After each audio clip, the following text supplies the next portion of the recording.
Bueno, esto es la primera estrategia de estudios sociales del segundo semestre. Entonces, bien, vamos a tener acá el primer ejercicio.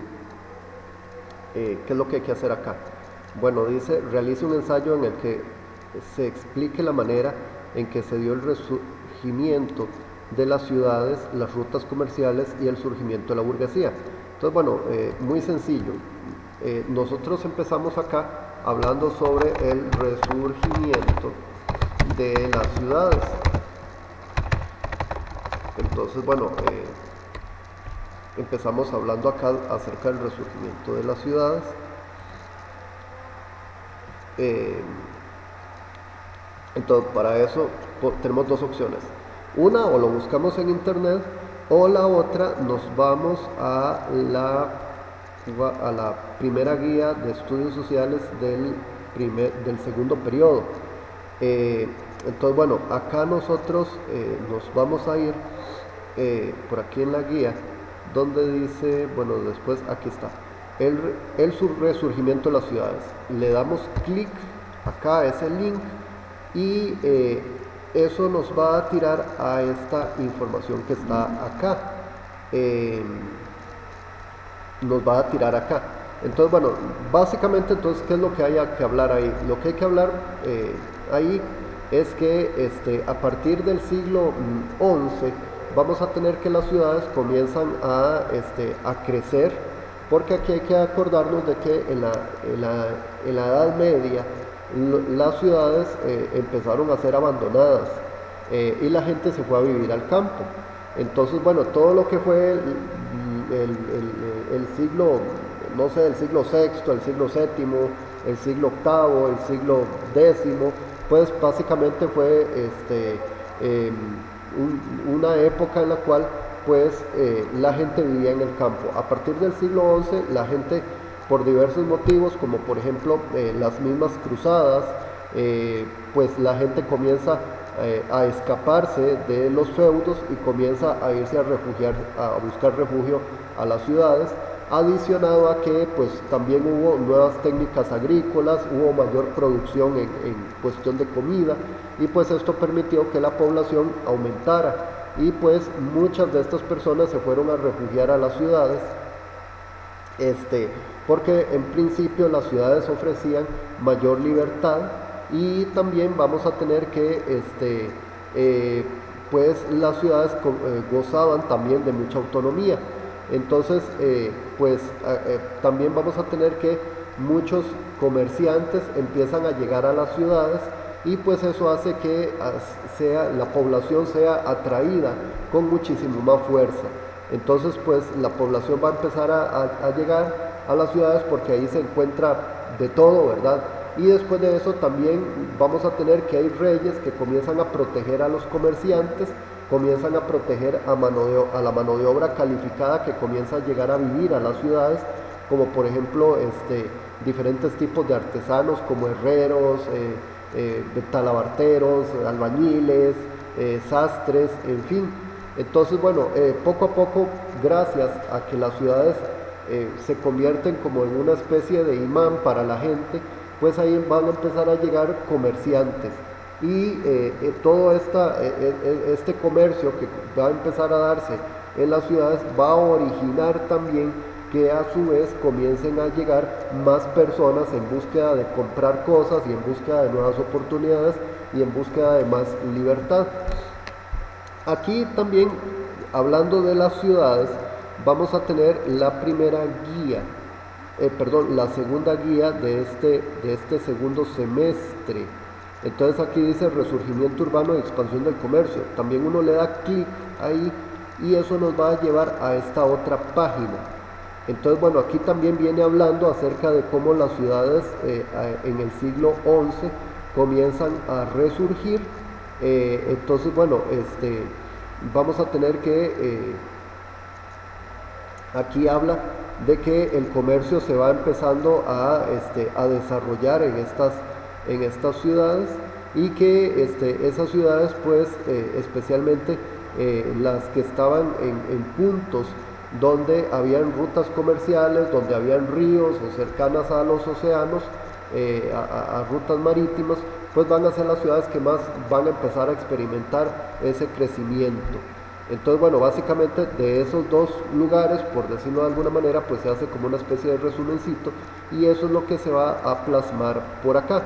Luego, pues nos pregunta acerca del resurgimiento de las rutas comerciales. Bueno, entonces en otro párrafito, pues nosotros hablamos acerca del resurgimiento de las rutas comerciales.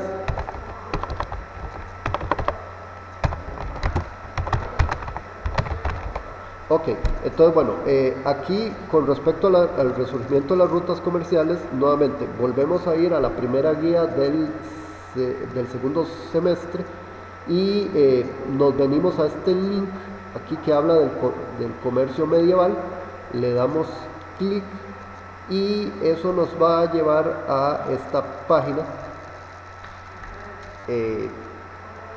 Esperar acá.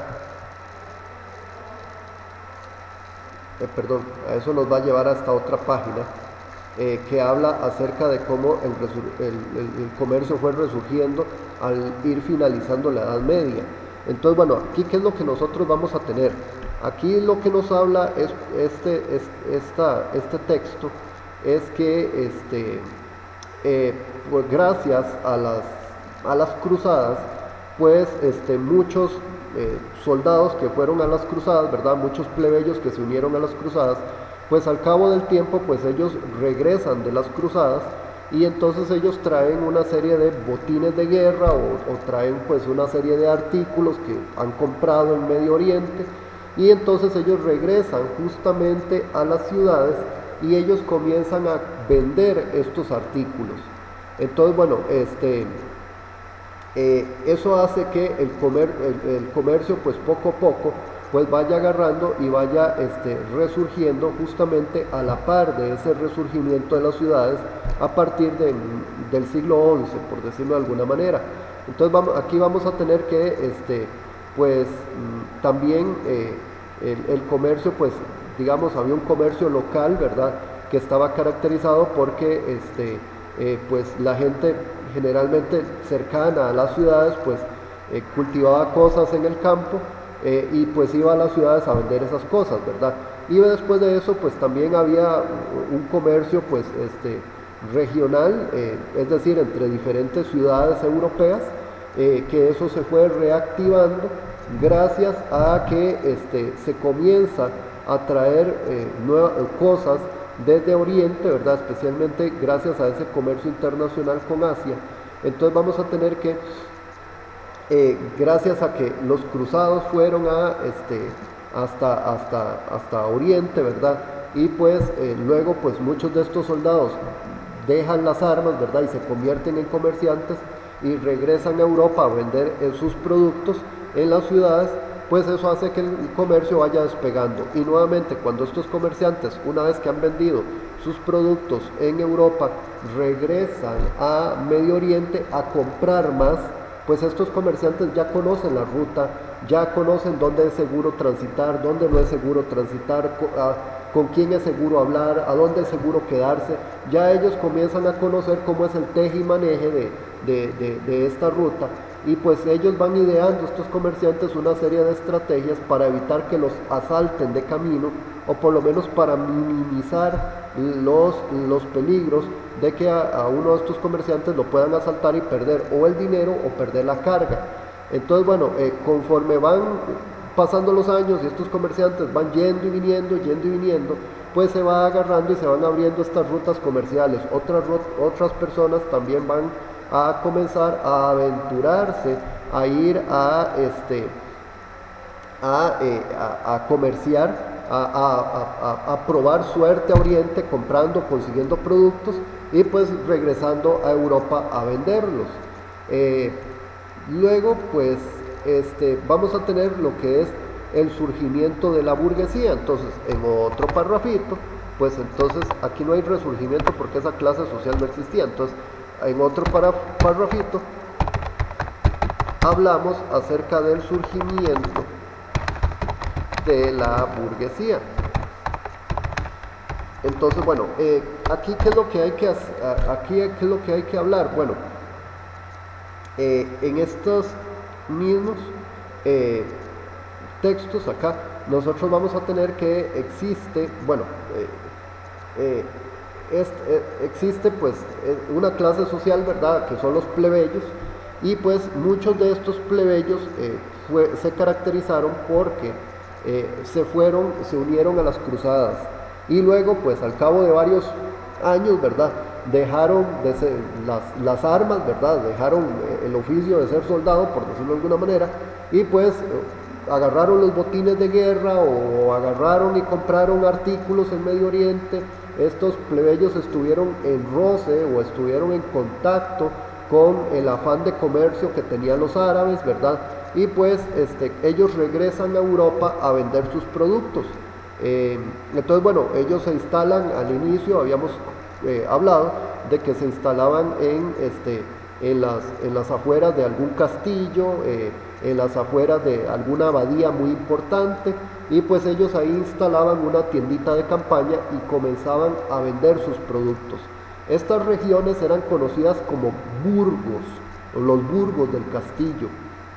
Entonces, bueno, poco a poco pues estas tiendas de campaña dejan de ser una instalación temporal y pasan a convertirse en edificaciones de madera o de piedra o de ladrillo, y pues estos estos plebeyos que pues eran antiguos soldados de las cruzadas, pues ahora se convierten a tiempo completo en personas que llegan a las ciudades, a los burgos, a agarrar y se dedican a vender los productos que vienen y traen desde Medio Oriente.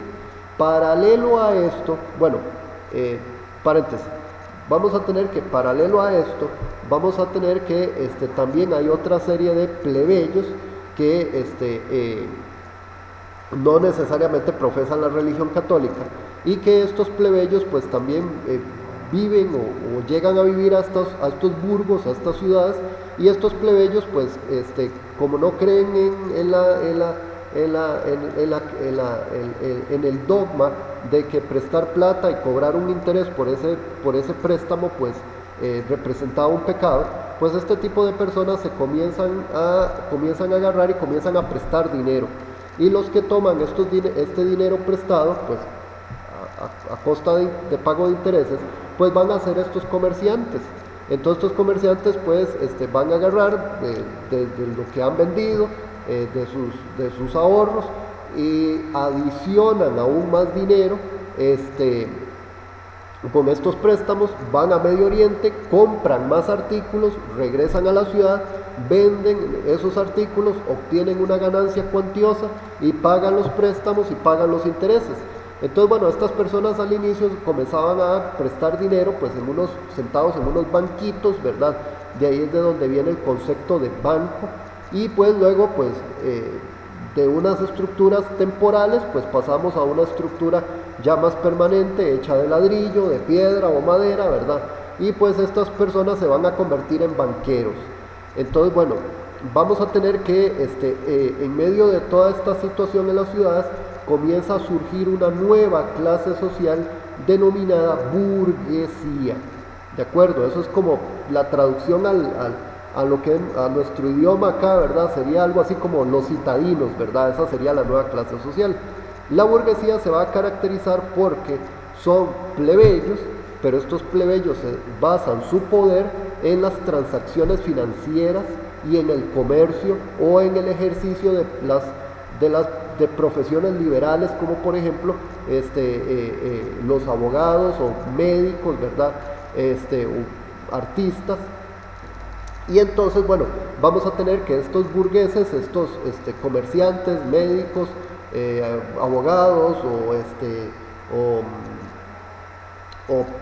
o banqueros, pues van a convertirse en personas muy, muy adineradas, y incluso van a tener más dinero, ¿verdad?, que incluso que muchos nobles. Incluso hubo muchos de estos banqueros que comienzan a prestarle plata a la nobleza, o incluso le prestaban plata a la realeza. Entonces, bueno, y estos miembros de esta nueva clase social llamada burguesía, como les digo, son plebeyos. pero al fin y son plebeyos muy adinerados, pero al fin y al cabo no dejan de ser justamente eso, plebeyos, ¿verdad? A pesar de que ostentan una serie de lujos.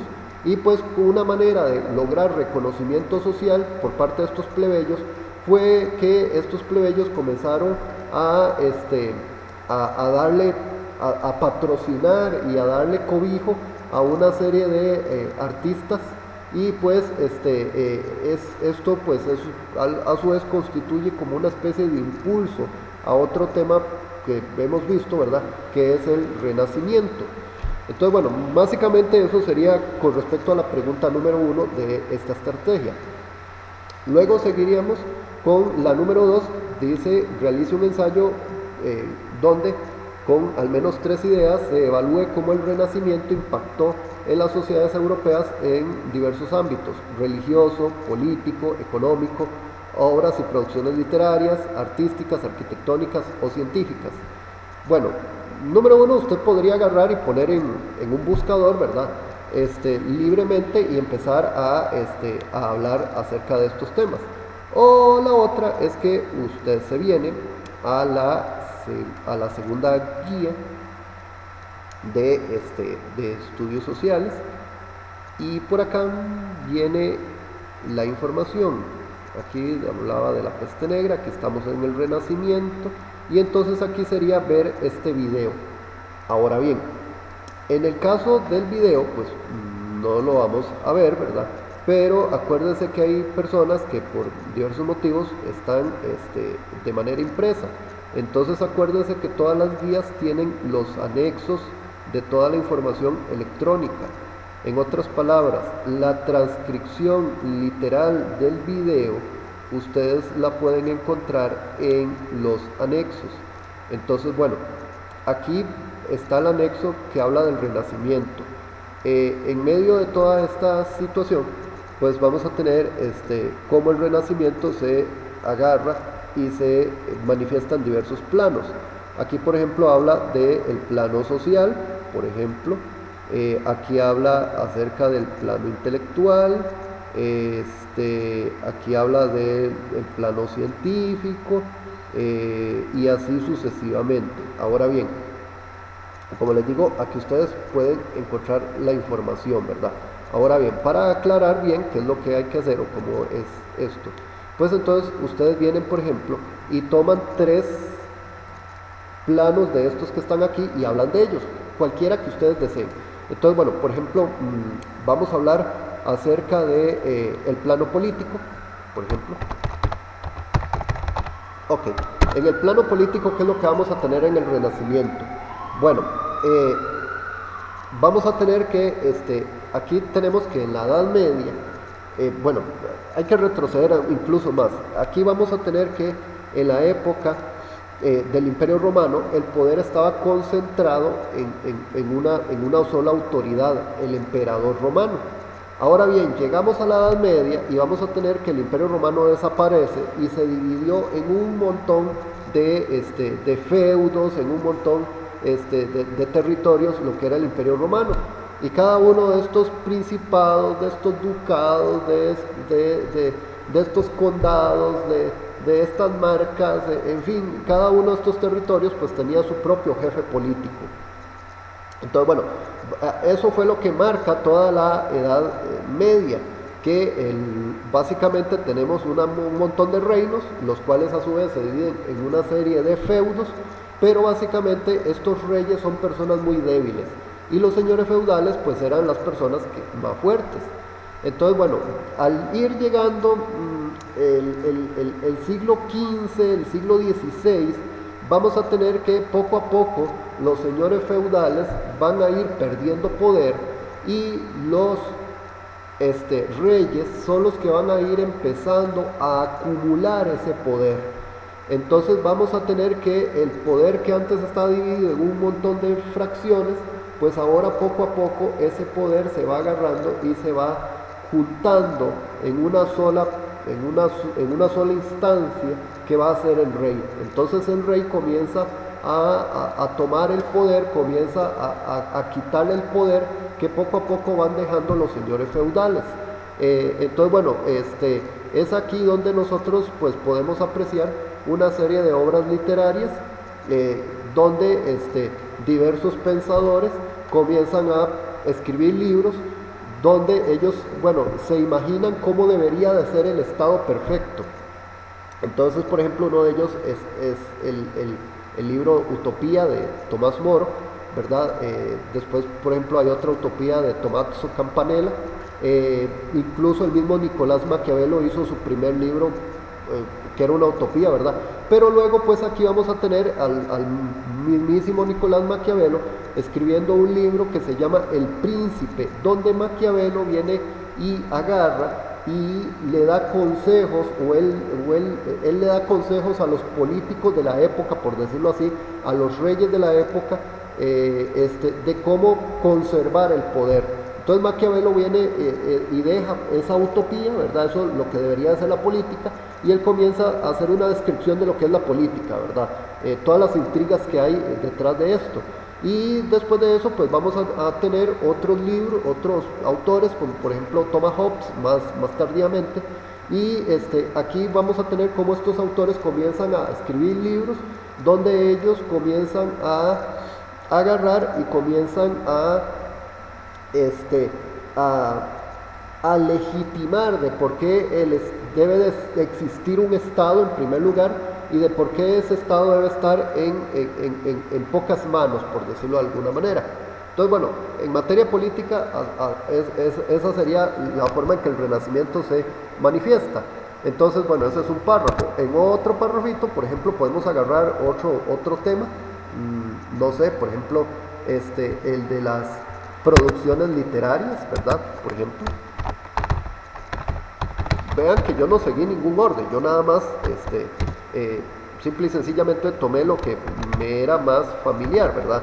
O más fácil para explicar. Tal vez otras les sea más familiar o más fácil de explicar otras temáticas de las que vienen ahí, ¿verdad?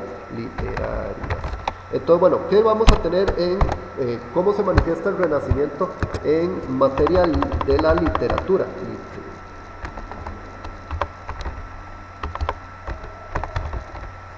Ok, bueno, por un lado vamos a tener lo siguiente. Nosotros vamos a hablar, aquí pues podemos nuevamente retomar el tema de la política. Entonces, bueno, pues tenemos autores como Tommaso Campanella, como Tomás Moro, escribiendo sobre utopías, de cómo debería de ser el gobierno, ¿verdad? Y luego pues vamos a tener a Nicolás Maquiavelo diciendo, sí, muy lindo, pero es que realmente el mundo de la política es así y así y así, y tiene tales y tales y tales intrigas, y una manera de ser como la zorra y el león, de esquivar esas intrigas, es siguiendo estos y estos y estos consejos. Entonces, bueno, un ejemplo de esa literatura es que Maquiavelo se burla, por decirlo de alguna manera, o Maquiavelo descalifica esa utopía de lo que debería de ser un Estado y una política perfectos, ¿verdad? Y él viene y hace una descripción de la vida real. Ahora bien, en materia ya más de lo que uno pues asociaría con literatura así, en materia de novela, por ejemplo, nosotros vamos a tener que rompemos con la estructura medieval, en la cual pues lo que había en la Edad Media eran libros que hablaban generalmente estos libros hablaban generalmente de novelas de caballería, y ahora nosotros, bueno, habían libros, textos religiosos, básicamente nosotros vamos a tener que ahora con el Renacimiento se rompe con eso. Entonces, un ejemplo de esto es el caso de Don Quijote de la Mancha, donde el autor escribe pues este libro, ¿verdad? Y el autor lo que hace es, digamos, él escribe el Don Quijote de la Mancha. Al fin y al cabo, Don Quijote de la Mancha es una burla de los valores caballerescos de la Edad Media. Entonces, bueno, eso es un ejemplo de cómo nosotros pues vamos a tener esa producción literaria en el Renacimiento. Otro ejemplo de esto lo podemos encontrar en William Shakespeare. Entonces, bueno, aquí pues vamos a tener en el caso de Shakespeare que él viene y escribe su obra imaginándose cómo ha de ser ese romanticismo ideal, ¿verdad?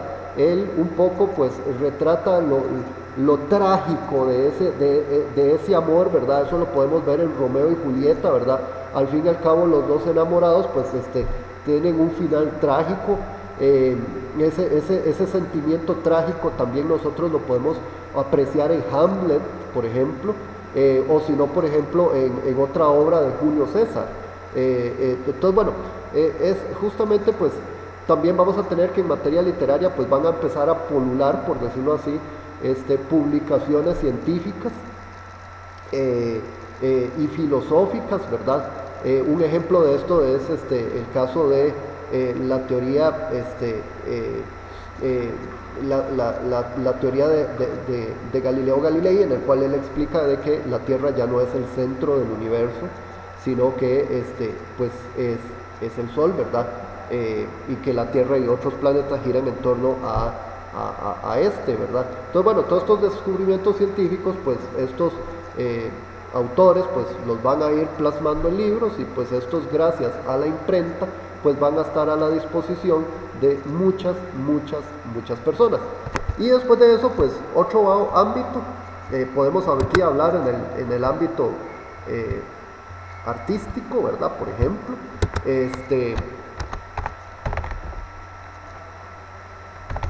en el caso del arte, por ejemplo, hemos conversado de que con respecto a la Edad Media hay una ruptura en el Renacimiento. Entonces, bueno, en la Edad Media hemos hablado de que lo usual era representar pinturas solamente de tipo o de corte religioso, esculturas solamente de corte religioso, de tipo religioso, ¿verdad?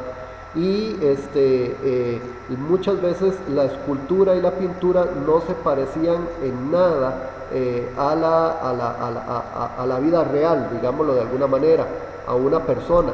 Ese conocimiento como que se había perdido en la Edad Media en la Europa occidental.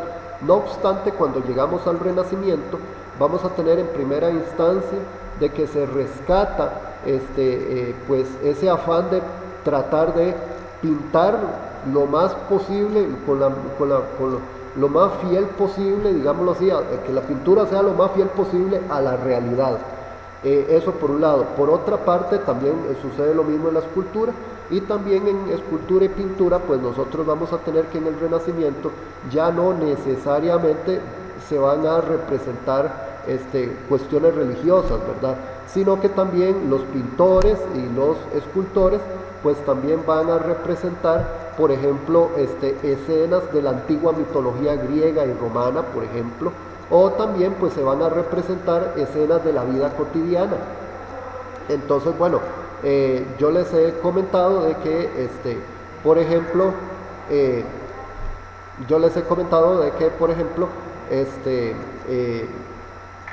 hay una pintura, no recuerdo cómo se llama, en la cual pues hay un banquero, ¿verdad? Entonces él aparece contando dinero, a la par aparece la esposa de él observándolo, y como si fuera poco, pues el pintor vino e hizo como una especie de espejo que refleja la ventana, ¿verdad?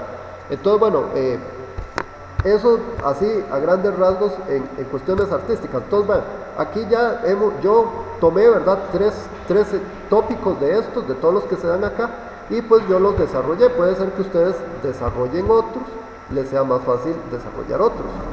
Y luego acá vamos a tener lo que es la pregunta número 3. Realice un ensayo en el cual se expliquen los factores sociales, económicos y políticos que impulsaron la exploración y conquista ultramarina del Imperio Español entre los siglos XV y XVI. Ok, aquí nosotros nos vamos a la segunda guía de estudios sociales del segundo periodo, y ahí pues vamos a encontrar un video que habla acerca de la expansión ultramarina. Ahora bien, el video es largo, ¿verdad? Entonces, acuérdense nuevamente que todos los videos estos vienen transcritos en los anexos. Entonces, bueno, aquí en el anexo, yo pues tomé pues y pinté en rojo, ¿verdad? Lo más importante, lo que busca explicar esta respuesta. Entonces, bueno, ok.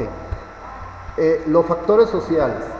Bueno, nosotros, entonces, bueno, empezamos aquí. Factores sociales.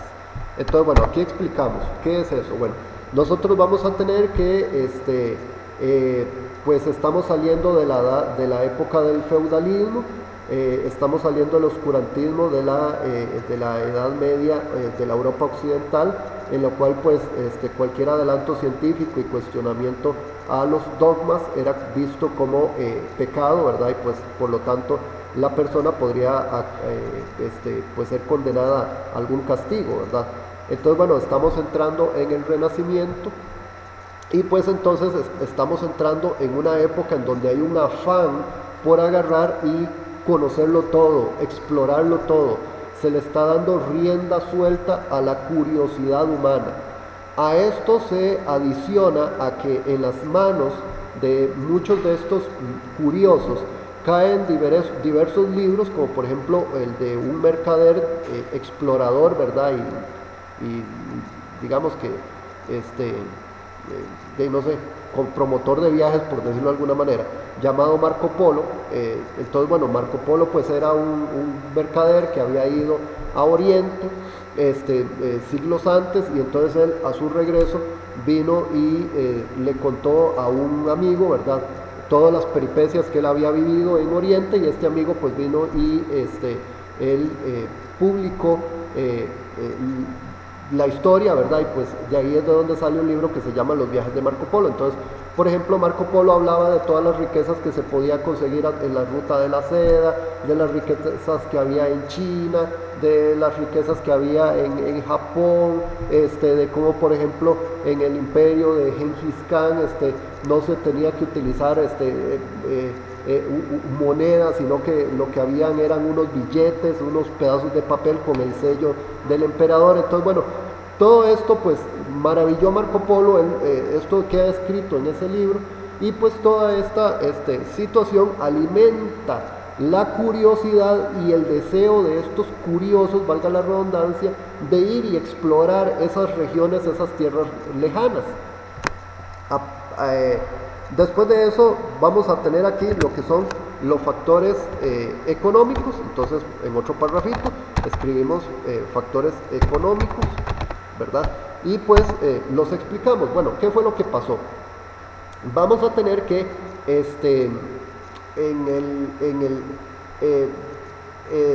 aquí tenemos lo siguiente. Aquí hay que recordar que lo que era la sal, diversas especias como la pimienta, nuez moscada, en fin, pues en la Edad Media, en la Edad Antigua, eso pues básicamente, literalmente casi que valía su propio peso en oro, ¿verdad?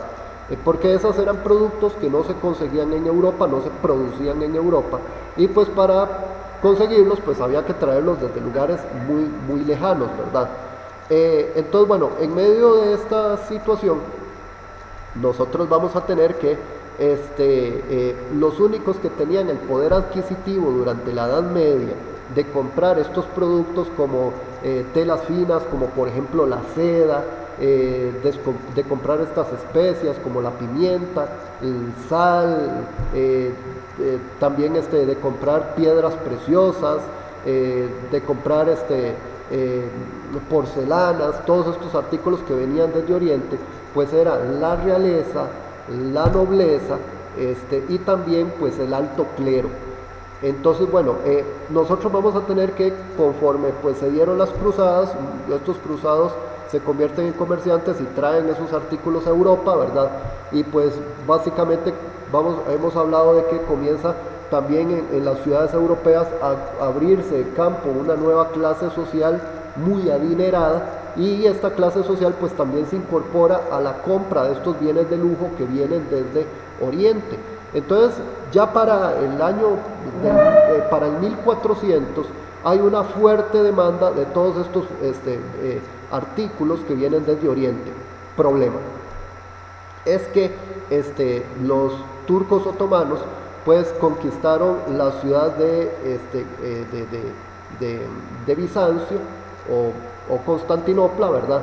Ellos conquistaron el Imperio Romano de Oriente o Imperio Bizantino, como quieran denominarlo, y pues a partir de 1453 ellos bloquearon esta importante ruta comercial. Entonces, bueno, digamos, cuando usted desde Europa, usted era un mercader e iba a Oriente, usted casi que necesariamente tenía que pasar por la ciudad de Bizancio. O si usted pues iba navegando entre el mar Mediterráneo y pues iba al mar Negro, pues usted necesariamente tenía que pasar por el estrecho del Bósforo, donde estaba la ciudad de Bizancio. Entonces, bueno, cuando los turcos otomanos capturan esta importante ciudad, pues ellos bloquean esa ruta comercial. Entonces es aquí donde surge una necesidad de llegar hasta China, ¿verdad? Para traer hasta por ejemplo, hasta la India, de llegar a estos lugares de Oriente, para traer todos estos artículos, pero buscando una ruta que no sea la ruta terrestre que pues cruzada por el imperio, por el mundo musulmán, ¿verdad?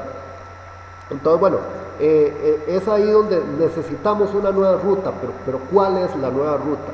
Entonces, bueno, ya para esta época, para el 1400, vamos a tener que aquella concepción de que la Tierra era plana, ¿verdad? Y que si usted navegaba en un sentido pues llegaba a un momento en que se iba a ir por el filo de la Tierra, ¿verdad? O que habían monstruos que iban a agarrar y iban a devorar los barcos y los marineros. Ya esto había quedado en el pasado. Ya, digamos, al calor del Renacimiento, se sabe de que la Tierra es redonda.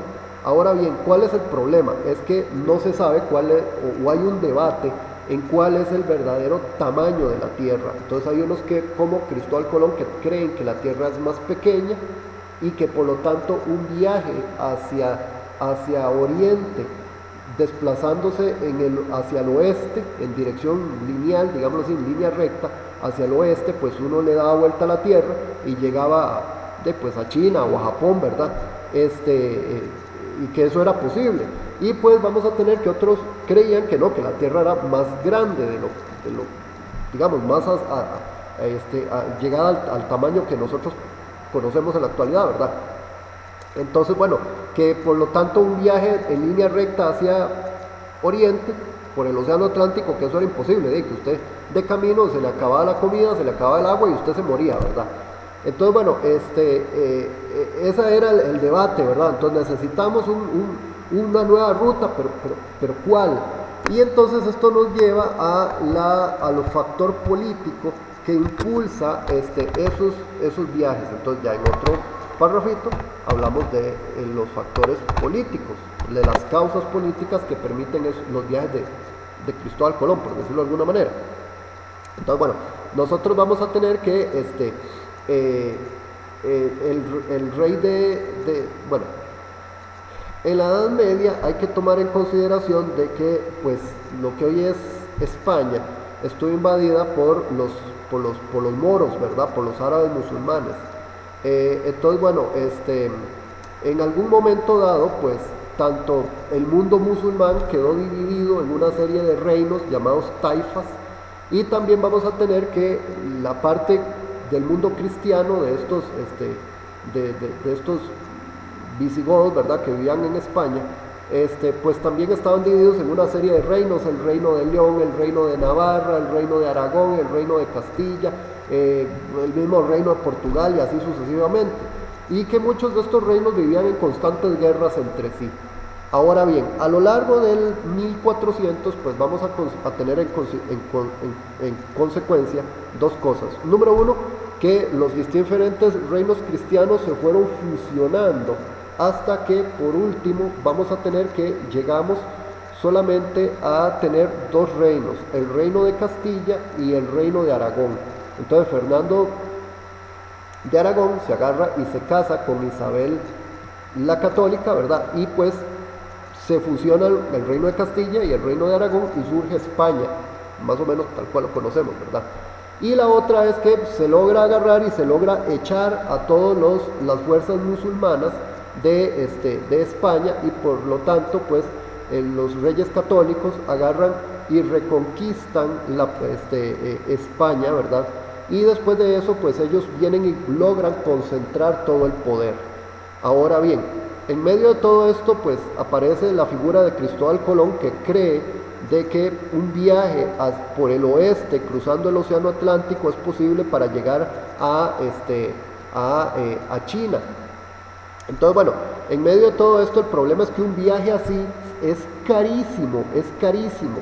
Entonces, los únicos que tienen el poder suficiente para financiar una aventura de estas, que no se sabe si va a llegar a tener éxito, ¿verdad? O sea, usted financia una aventura de estas, pero las posibilidades de éxito realmente eran bastante bajas, ¿verdad? Entonces, los únicos que tienen las posibilidades de comprar este número de la lotería, pues solamente son los reyes de aquella época. Entonces, pues en este caso Cristóbal Colón fue a los reyes de Portugal, pero ya ellos ya tenían su ruta por el sur de África ya asegurada, entonces no le interesó al rey de Portugal.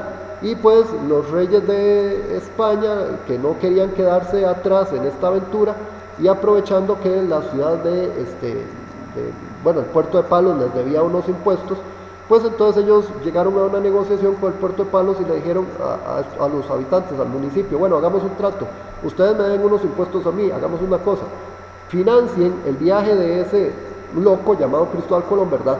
Y quedamos en paz con los impuestos. Entonces, bueno, por eso es que Colón zarpa del puerto de Palos en 1492, y él zarpa con lo último en tecnología que había en aquel momento, ¿verdad?